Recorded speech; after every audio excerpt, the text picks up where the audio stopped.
Hello, everyone. Welcome to Ruminate This with Agrarian Solutions. Join us as we explore ruminant nutrition and the impact of mycotoxins. Here, we challenge your curiosity and explore new industry insights and research to optimize your herd's health and performance. Hey, welcome everybody to another edition of Ruminate This with Agrarian Solutions. I am glad to be here. I am Scott, by the way, as you probably have figured that out. I am joined by my partner in crime, Dr. Larry Roth, today. And we're going to be talking about toxin assay results in a sense. But really, Larry, I think what I'm hoping to accomplish today for the listener is the value in sampling and understanding the samples. You know, you've had a chance to review data from the last 6 months, right? Yes. But at the end of the day, why did none of the numbers in the assay results actually matter unless it matters to me on my farm, right? So yeah, I think there's a lot of value in the data collection that we do with toxin results, and we're going to dive into that. But I want you as a listener to be thinking to yourself, okay, why is this concerning me? And hopefully we can answer that question today. Dr. Roth, A, thanks for jumping on with me again today. B, we'll start in your home area region and dive into some of the Midwestern states there. And what are you seeing for trend levels on our big five mycotoxins? Okay. Hey, Scott, I'm glad to join you here today. The big five, well, one of them is conspicuous by its absence. Once again, we did not come up with any aflatoxin being found in corn silage, no surprise there, but also did not find aflatoxin in the TMR. Generally, where we're going to see aflatoxin showing up is if we're feeding some cotton byproducts or peanut byproducts. Otherwise, by and large, thanks to our corn geneticists, we've virtually eliminated aflatoxin from showing up in these diets. But I think that what's more interesting is to look at the trends. And DON continues to be an issue. We think about two things: weather that challenges the molds, and they say, hey, I got to do something to preserve my dominance of this neighborhood I live in, so I'm going to create a poison that kills all the other microorganisms trying to take off my spot. A fusarium mold, Scott, could care less about some Holstein cow someplace that is going to consume itself. The fusarium mold is concerned about other microorganisms trying to take away its home. So we look at what's happening in the upper Midwest, and we're starting to see DON show up in greater levels. And part of that is due to weather, but part of it, I think, is due to what's happening in the soil. If we start to have the fusarium molds show up, and we're doing good agronomic practices, lots of organic matter, lots of surface residue so we don't get erosion, that's a natural reservoir for the fusarium to build up in numbers over time. So good agronomic practices, ironically, could favor more of the molds being present. But just having the mold present doesn't mean that we have a mycotoxin issue. You got to have that stress. So there's some states with very nice even weather where we don't see mycotoxins showing up. Other states that maybe they have too wet a weather or too dry, too much of anything tips the balance over toward these mycotoxins. So DON and zearalenone seem to be issues, but again, who cares? I'm concerned about at my farm. Oh, exactly right. And I want to go back to your last statement here real quick. Question that popped into my head. You talked about the agronomic practices, right? And essentially trash in the field. My time spent in Minnesota and Iowa was very limited. but I saw something out there that I do not see happen in New York.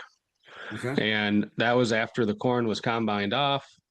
We brush hogged it, they wheel raked it, and they baled it, and they use it for bedding fodder, Uh-huh. whatever. Uh-huh. How valuable is that from helping to mitigate toxins on a field level? Okay. Wow, that's a very interesting question. And I'll go back to a comment that you made, and you referred to the residue as trash, and that's how we've often viewed it as Yeah. it's trash. Is we got to do something with it because it might not break down. And we're going to come plant soybeans in this field if we're doing a rotation next spring, and we don't want that trash there to cause us problems. We would try to make a very nice seed bed for planting soybeans and, more importantly, soybean emergence. So we Now try that to trash get, actually has value. oh, absolutely, absolutely. So we Yeah. would call it residue. Maybe we should change that term to where it's a resource. Personally, on my farm, I love to bed with corn stalks, and we can get dry corn stalks put up, and cattle love to eat it. Now, there might not be a lot of nutrition there, but at least they're got something to chew on. So we have the equipment today where we can make good corn stalk bales. 30 years ago, our balers weren't Right. of quality to do that. So Right. today we can remove some of the, shall we say, corn forage, put it to use as bedding. Certain diets, we can even grind those bales and it can help out in certain grower type diets. So let's think of it as a resource, and how can we put that resource to use, create some manure that we can put back on the field so we get the nutrients. We're better able to get out there, get our ground worked, get it warming up next spring for when we go to plant, and everybody wins. So it's integrating agronomics into what we're trying to do from a livestock standpoint, create a very clean feed hygienically. And when I say that, I mean low in yeast and molds and low in mycotoxins. So this is where it gets kind of interesting, Scott. How do we integrate all of this together on the farm, the agronomics and the livestock production aspects? Okay. So, Larry, I don't want to get too far down a rabbit hole, but I think that's something that, I think it maybe is more challenging to get that off here in the Northeast and get it put up right. That's why we don't see it. Yep. But I'm glad we talked about that because I do think that there's certainly an impact in helping reduce toxin levels there. That's my opinion. You could tell me if I'm right or wrong. But coming back to this idea that really it doesn't matter what the numbers are unless they're relevant to my farm. Coming out east a little bit, are we seeing over the last 6 months a rise or decrease in any of the particular toxins? And if so, what are they? And then we can kind of dive in from there, what the concerns might be. All right. Yes. And Scott, I think that's where the survey comes into play. Yeah. The survey doesn't tell me what's happening in my farm, but it tells me what's happening around my Yeah. farm. And we're starting to see more fumonisin show up in a variety of different spots. And fumonisin we think of as more of a warm or hot weather mycotoxin. Dawn's zearalenone is cool, wet. Fumonisin can be wet or warm or hot, dry. Fumonisin attacks the liver, and we're seeing more fumonisin show up in a variety of spots. Now, what's going to be interesting is as we go forward and we see more of the 25 crop being assayed and fed, do we see more fumonisin? Here in the upper Midwest, we had a warm, wet summer that ought to tip the balance toward fumonisin. We had a very warm fall, very warm corn silage season here in the upper Midwest, and I think we're probably going to see more fumonisin show up. But again, the survey is trends, tells us what's happening, but I need to be testing to see what's happening on my actual farm. And so I that's where we integrate the survey in with what my practices are at my farm. What should I be doing? Well, I'm going to answer that question. I recently listened to a podcast, Larry, and they were talking to a farmer. I'm not going to share all the gory details, but essentially, this farm was having some troubles. And the troubles went on for 9 months. They included, they brought in people from universities to do blood sampling on cows to diagnose repo problems. We had, veterinaries involved, nutritionists involved. This is, them telling the Hmm. story. And as I listened to that, I was kind of wondering where this is going. Like, I wonder, because you want to know what the end, Sure. what was the Yep. big thing. Hmm. 9 months into this issue, somebody decided to pull a toxin sample. Okay. They did a sample, they discovered there was mycotoxins present, and they traced all that back to that. So, great. What's the takeaway for me? For me, the takeaway is, Larry, why is it not standard operating procedure in 2025? Day one, pull a toxin sample. We're chopping corn this week. Pull some composite samples out of the bunk every day. Mix it all together, store it in the fridge. You get all said and done, send it off. We'll test it for free. We'll cover the cost. Here's another thing, and I'm gonna be a little bit hard on the industry professionals that are on farms, but I hope they take it as a challenge. You pull into a farm's driveway and you want to get their business. So what's the first thing you want to do? Hey, we're gonna sample your feeds and I'll put together a diet. Hmm. You're pulling a sample before you ever work for this customer, but you're not testing for mycotoxins. So So you again, I just don't think want to about I don't want to just step on toes, but yeah. So you just think about what you said, Scott. I'm trying to get a dairy's business, so I'm going to sample their feeds because I know there's variations in feed nutrient values. yeah, Doesn't it also fit with that there could be variances in mycotoxin levels? yeah, And I see that just as a good management practice yeah, to know what's happened from a feed hygiene standpoint. yeah. Should be routine for a troubleshooting standpoint. And if I'm testing, frequency varies with size of the dairy and how many fields that they're pulling corn silage from and how much they're sampling or how much they're feeding different byproducts. But I should be doing this on a routine basis. I'm going to go ahead and say on a monthly basis.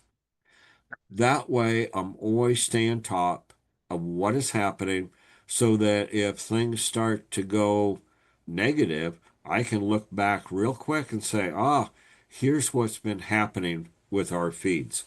From a mycotoxin standpoint, a nutrient standpoint, I can start to identify. But think about that dairy that you were just describing. 9 months of trying to figure out what the issue is. And they finally stumble upon mycotoxins. Scott, what if they had sampled the corn silage going into storage?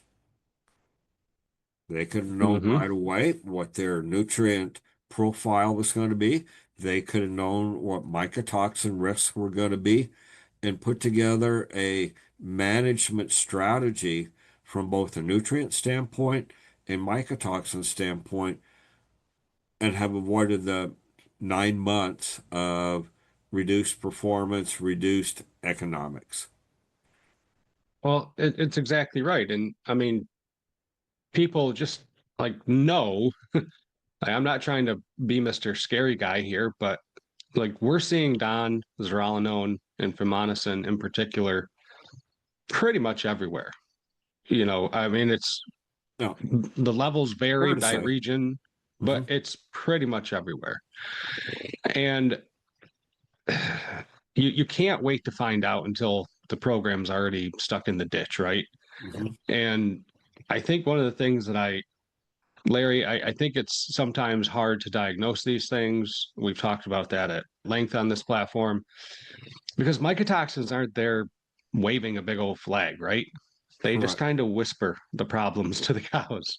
Hmm. You know, repro starts to slide. I call it, I think I had a conversation recently with a nutritionist, and I just said, hey, are you seeing any sneaky transition problems creep up?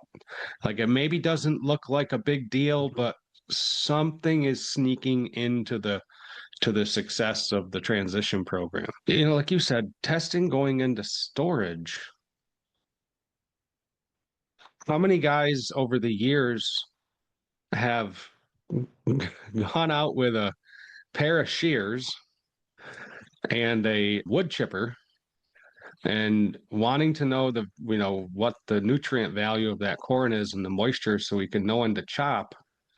Hmm. I mean, why do we, I guess, Larry, the question that I think I'm trying to figure out is why aren't people more willing to be proactive when it comes to pulling a forage sample while we're chopping? Yeah, I don't know. I don't know. It seems like we would want to prepare for these potential challenges in advance. Know what our inventory is going to be. Yeah, I think we would want to do that. And here at Agrarian, we offer this as a free service. yeah. So I would really encourage people to start making plans for the 2026 year. Man, I can't believe we're already talking about 2026 Yeah. corn silage, but start making plans in advance of what we're going to be doing from a management standpoint, testing for nutrients, testing for mycotoxins. It just lets us put together a whole feed ingredient. What do we need to go out and get contracts on? What do we need to be doing from a mycotoxin mitigation standpoint to prepare for these events that are coming up? The answer to the question that I asked you, and I don't know the right answer, right? But probably maybe they just don't test because it's not built into the choppers, forage lab, harvest lab, programs and stuff like that. But which is actually a fun idea. You know, maybe somebody in that world can just put a needle on a dial, and when Hmm. they're driving through the field harvesting and it turns red, it might alert them to actually test. Yeah, because we're monitoring for yield, we're monitoring Yeah, for moisture. yeah. So yeah, that'd be interesting concept. I think as we kind of flesh this out a little bit, again, I'm challenging people like, please start making this a day one SOP. As Larry just said, we'll cover the cost of the sampling. And I've even made given people the option, like, especially if you're on the eastern side of the US where I work, but I'm sure Chad would be happy to do this as well in the Midwest. Let us know when you're going to start chopping. Like we'll come down and help pull those samples. It's something that we will help you do. Larry, let's talk about the apprehension of sampling, maybe from the nutritionist side of things. There's times over the last 4 or 5 years that I've been here at Agrarian, and even in my previous life, going back to when I was on the farm at home, it seems like we're apprehensive to test. Number one, I mean, I was told numerous times that, well, it's kind of an expensive sample, so we only test if we think there's a problem. But at the same time, what are we testing? I think makes a big difference. I'll let you respond to this. I know you like to know what's in the corn silage by itself. I really don't care. I want to know what is going in the cow. I want the TMR. Am I wrong for that? No, I think that sampling the TMR certainly makes sense, especially if we're feeding a variety of byproducts, Yeah. especially depending upon the source of our corn. Yeah. Are we doing a high moisture corn? Are we buying corn from the local elevator? Where is that corn coming from? And then we put all of that together and we're able to test the TMR, what the cow is actually consuming. I think it's good to watch the corn silage because so often that is a major source of our mycotoxins as corn silage makes up greater and greater proportions of the diets being fed. So certainly corn silage makes sense, but TMR is absolutely where we've got to start. I think you're right. I think testing the TMR is a good place to start. And Larry, I like this idea of a checklist, right? So I'm going to ask you, the listener, the question: have you tested your silage or TMR within the last 90 days? If you haven't, podcast at agrsol.com, and I'll be glad to send you resources to do it. Talk to your nutritionist. Ask yourself this question: am I seeing unexplained health dips? Now, Larry, I want to dive into that question a little bit because unexplained. Hmm. How much time do you think was spent in those 9 months explaining, or, I'm referencing back to that dairy that Mm-hmm. ultimately had a toxin issue? How Mm-hmm. much time do you think was spent explaining why cows weren't getting pregnant, and we blamed everything under the sun? Yeah. And it goes back to an old theory that I have. It's when 2 + 2 doesn't equal 4, it's probably toxins. Sometimes things we think they're not able to be explained when in reality they are. And I Mm-hmm. guess I'd like your take on that too. Well, I think a good place to start is the mycotoxin assay is not that expensive, especially when you have a company that's ready to pay for it. Yeah. Number two, think of all of the consultant time, veterinary time, dairy producer time that goes into trying to troubleshoot a situation when really a relatively inexpensive mycotoxin assay could have eliminated a lot of the situations in that case study that you were talking about. So, some routine testing for mycotoxins, for nutrients, can reduce the unexplained occurrences that you were talking about. I always like to say, even if you paid for it out of your own pocket, let's just use a round number of $100 to do the test. Hmm. Spend $100 now, lose $100,000 in milk. Absolutely. Yep. Yep. So for $100 sample, how much milk would I need to sell to pay for that? Not Yeah, very exactly. much. If you go Um, back to the DTX study where they picked up 2.5 pounds of milk by taking care of a Don and zearalenone challenge, mhm, $20 milk, that's $182,000 a year on 1,000 cow herd. mhm. Yeah. Obviously you have cost of the mitigation, but Larry, I hope people walk away today challenged to incorporate this. If you're a nutritionist listening and you're not currently leading the conversation and being the first one to say, hey, we need to have a routine sampling program, whether it be monthly, bi-monthly, or quarterly, checking the TMR. And again, I'm going to put a little plug in, Larry. Don't forget the dry cow TMR. Don't Yep. forget the pre-fresh TMR. Check them. Mhm. Be that person. If you're a dairyman listening to this episode, challenge your nutritionist a little bit. Tell them, hey, I want routine sampling because I can't afford 9 months of trying to figure something out, you know, that could have just been traced back to a test. Scott, you mentioned dry cows and pre-fresh. We're seeing a lot of wheat straw samples this year that are high in both DON and zearalenone. Mm, And what's increasingly being fed to dry cows and pre-fresh cows? Wheat straw. yeah.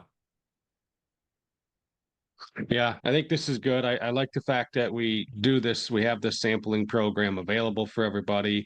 I think the data is important that you're sifting through. I think it gives us a good overview of things to look for in our region, whether it Mhm. be fumonisin, maybe more prevalent in areas, or zearalenone or DON.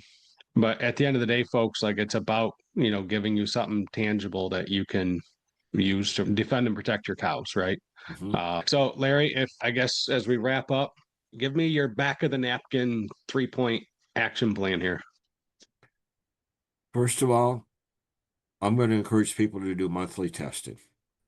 Depending upon the size of the dairy and amount of byproducts making up the diet, maybe we don't have to go quite as often, but I would look at monthly testing.